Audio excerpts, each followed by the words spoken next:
सोने के सिंहासन पे बैठे हैं राजा, रामाया रजल है ठाड़ जी, रामाया रजल है ठाड़ जी।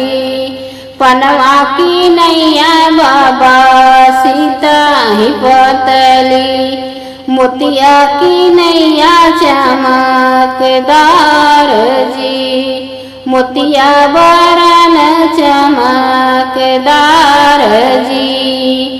जनक दुलारी भी यही ले आई, महल जा होती उजियार जी, महला जा होती उजियार जी।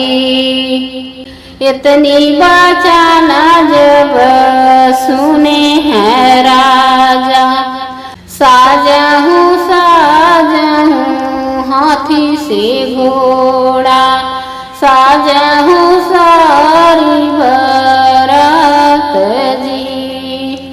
भीतरा से निकली माता कौशल्या, रामा के आरती उतारी जी, रामा के आरती उतारी जी।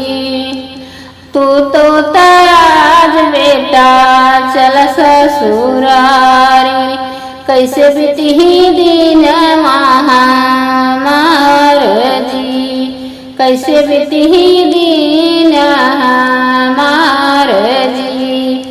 एक पहर दिन माई लागब दुआरे, रतिया की करब बियाह जी, रतिया में करब बियाह जी। होत सवेरा माई डोलिया पानउबई, कलेवा हम करब तोहार जी, कलेवा हम करब तोहार जी।